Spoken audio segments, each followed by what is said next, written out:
Hi, welcome. I'm Ursley. Welcome to my literary analysis of Slaves to Fashion by Monica L. Miller. This is going to be a little bit of an introduction of the book. We're going to talk a little bit about the introduction here, but also I'm going to give first a little introduction of myself. Hi, my name is Ursley, Ursley Quinn to be exact. I love history, love style.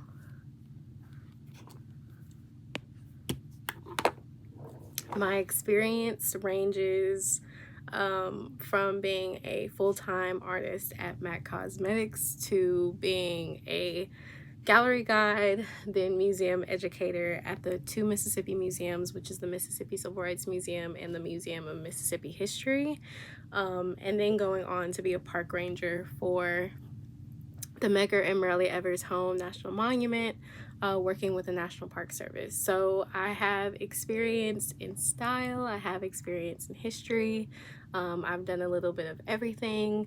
I have an online vintage shop which will have new arrivals coming very, very soon. And also the written version of this analysis will be available on that website as well. So we'll have a little online publication going on there where I'll discuss all things style history. And my resume includes everything from styling farmers in the Mississippi Delta, which is where I'm from, to being an educator and makeup artist and vintage clothing proprietor. So I love everything about this history. Of course, working at the Civil Rights Museum and then with the Medgar and Marilee Evers Home National Monument, I would say my focus area in history is certainly African American history, civil rights history, and I certainly have a personal and professional focus and interest in how that intersects with style and fashion, and learning about different characters and figures who supported, used, employed the arts as a vessel for change and a vessel for studying the existence of the African American of the diaspora. So we're super excited to start off with this book. This video is going to be pretty short because it's just like an intro to the series. The next video I'll really start to dive in more, but I do want to share a few thoughts about the acknowledgement and the introduction, and I'm also reading this video live. So if you're watching this before, after, or during the time that you're reading it, please share your thoughts as well. In the written version, I'll definitely have like all of my thoughts wrapped up, because as I'm reading this, like by the time I get to chapter 4, I'm sure I'll have revelations and some thoughts that may come up about previous chapters, so that'll all be there. But the first thing I want to touch on is the definition of dandyism, and the definition of dandyism as described by the author in the book. So in the acknowledgement, the first sentence that we see in the acknowledgements is, dandies are famously men of parts. Like fops, they're precursors. They are the offspring of more than one man's labor, for certainly no less than a dancing, and fencing master, with a tailor, milliner, perfumer, parquet, I think that's how you pronounce that, yeah, maker, and a French valet de chambre. Also could be pronouncing that wrong. From Mississippi, not France. Okay, but this dandy book is no exception. So she's talking about how this book all came together, which is a really interesting process. I would definitely encourage everyone to like get the book, because there will be a ton of stuff that I may not necessarily touch on in my analysis, but I think it's still very valuable information for those wanting to learn more about research and how it all came together, which is really awesome.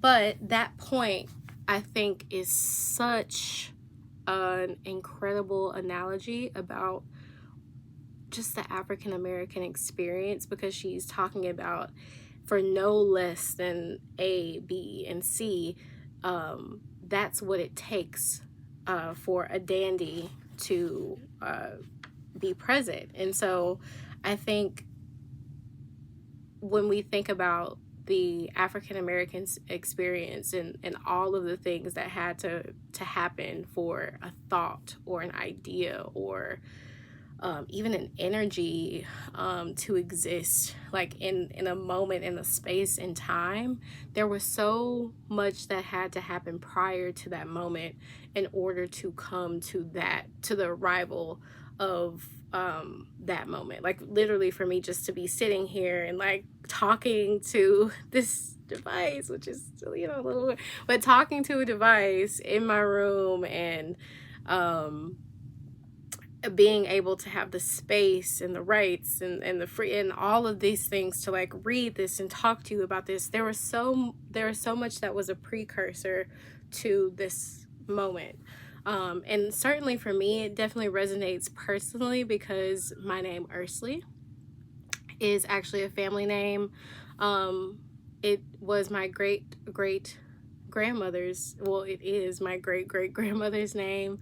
She was born in Mississippi in 1891, and certainly for me, Mississippi in 1891, what a time, and thinking about all that had to happen in order just for me to exist. And then that brings me to the introduction, where in that very last paragraph on the first page, she's bringing it home. She's talking about how can, you know, in the initial stages of the introduction, she's drawing a comparison between Andre 3000 and an 18th century oil painting of an unnamed black boy dressed in a bright red jacket, gold collar, and padlock above his neck.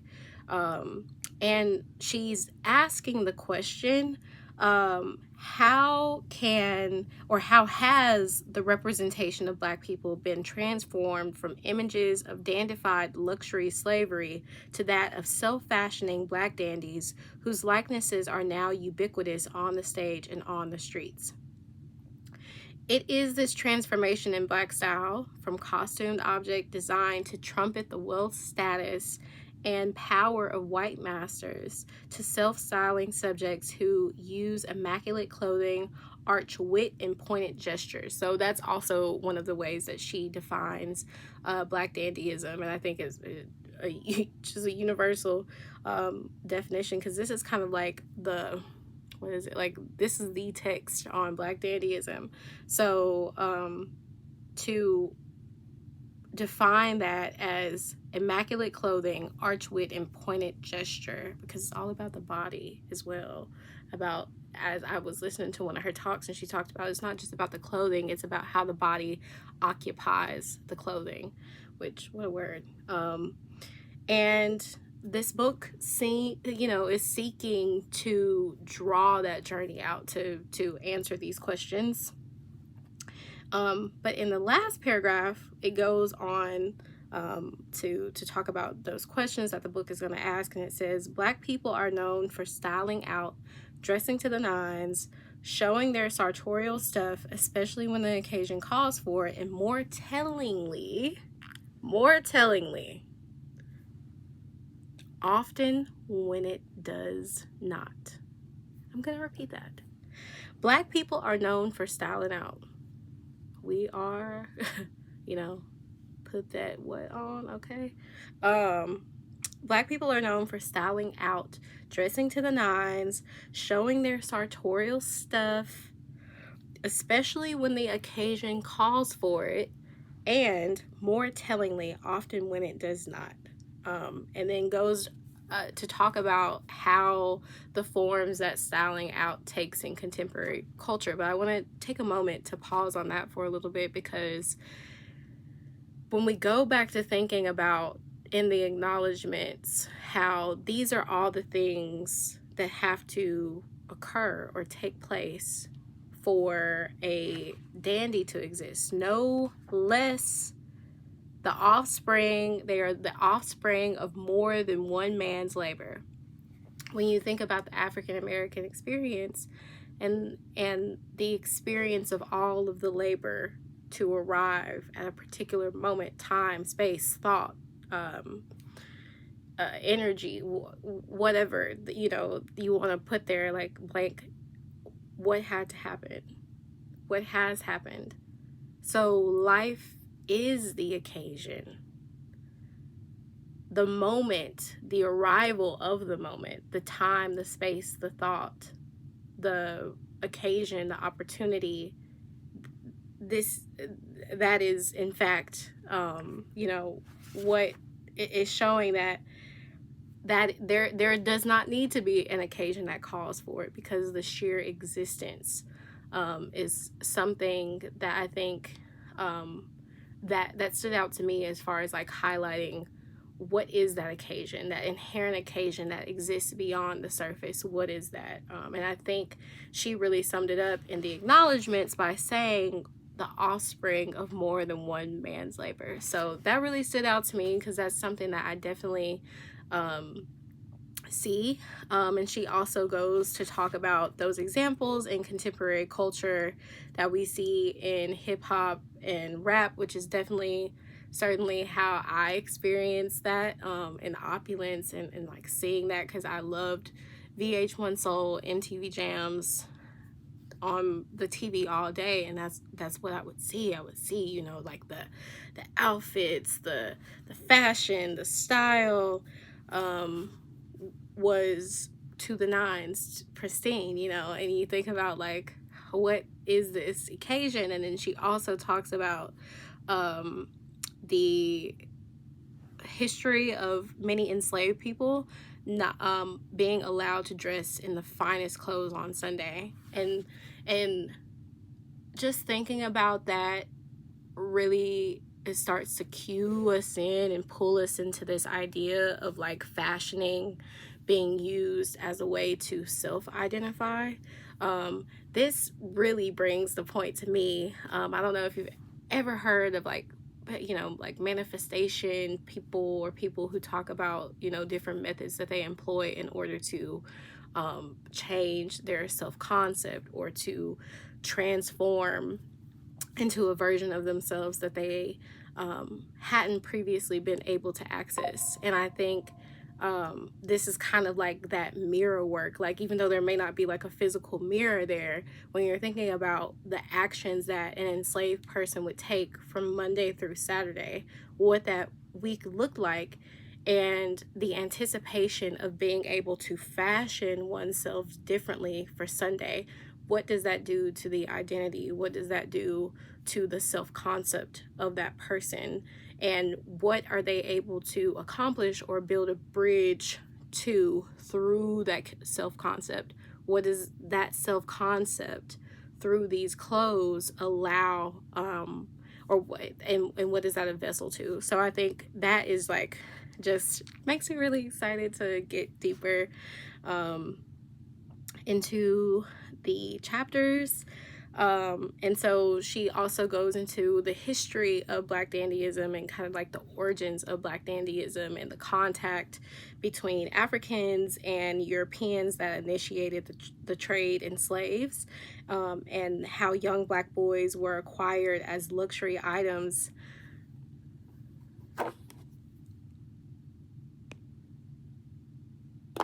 and used in displays of wealth far more ostentatious than that displayed in the master servant portrait that opened the chapter, which sneaky peeky, but I think if you get the book, it'll be you can mark through it and really go at it. And so as we go through this chapter, we see more of that history unfold, talking about why she specifically chose to focus on Black male subjects, And she examines a series of transhistorical and transatlantic moments in literacy and visual culture, in which you can see these Black male subjects understanding, manipulating, and reimagining the construction of their images through the Dandy signature method, which is a pointed redeployment of clothing, gesture, and wit. Clothing, gesture, and wit. So I'm like keeping that up there. And so she also aims to study the way in which the Black dandy figure embodies the construction and deconstruction of masculine identity in relative to negotiations of race, sexuality, and class. So I'm going to close out with an excerpt from the end of the introduction. I'm not going to spend too long with this video. I don't want it to be too long. This is just to kind of get a feel and a little taste of what is to come throughout the series, and learning more about the cultural implications that we see that show up to this day. I actually have this painting here as well. This is called First Sunday. But as you can see, everybody has it on for First Sunday. And I'm super excited to talk about how these images are images of survival transformed. And I'm pulling the word survival straight from a passage here that says, Black dandyism images survival as well as a transcendence of the overwrought debate over stereotypes versus supposedly more positive images, stylized versus self-styled images, often simultaneously. The impossibility of defining Black dandyism as a wholly or completely transformative act should not lead us to conceptions should not lead to conceptions of its failure as a strategy of identity formation. Rather, its status as a ubiquitous, popular performance full of ambivalence. You have to give me grace. This is my first video. Should teach one about the myriad context in which Black identity formation takes place. Should visualize the limitations that Black people must negotiate and recombine as a part of the act of self-definition. And I love the fact that she used the act, or the word act, because prior to this, she's talking about how she's exploring this through theater and through theatrical depictions of Blackness that was created for white audiences. So in that sense, it very much so is talking about those acts and how those acts impacted self-conception, but also like transformation and self-identification. So yes. And then the last sentence, when Black people use the body as cultural capital and clothing as a necessary but unstable currency of self-worth, a dandy style reveals the value of Blackness in a global market of identity formation in which, at different times and in different places, the cost of embodying or performing Blackness can be both too cheap and too dear. And on that note, I will end this video. I'm super excited to continue to go through Slaves to Fashion. Also, this book is the basis of the Met Gala theme this year, which is Superfine, Tailoring Black Style. I'm definitely going to be diving more into that throughout this series. It actually opens on May 10th, 2025, which will be my birthday, and I'm like, you know, I'm just super excited to learn more about this Black dandyism. I've listened to Monica L. Miller, her talks, and I'm excited to learn more. So stay with me. We'll be doing this throughout the month of February. And yeah. I'm new here, so we'll work on the outro, but I will see you all for the next video where we will be going through chapter 1 and maybe chapter 2. We'll see. But we're gonna get through this throughout February. So it'll be fun. If I can find where the book is transcribed online, I will link it below.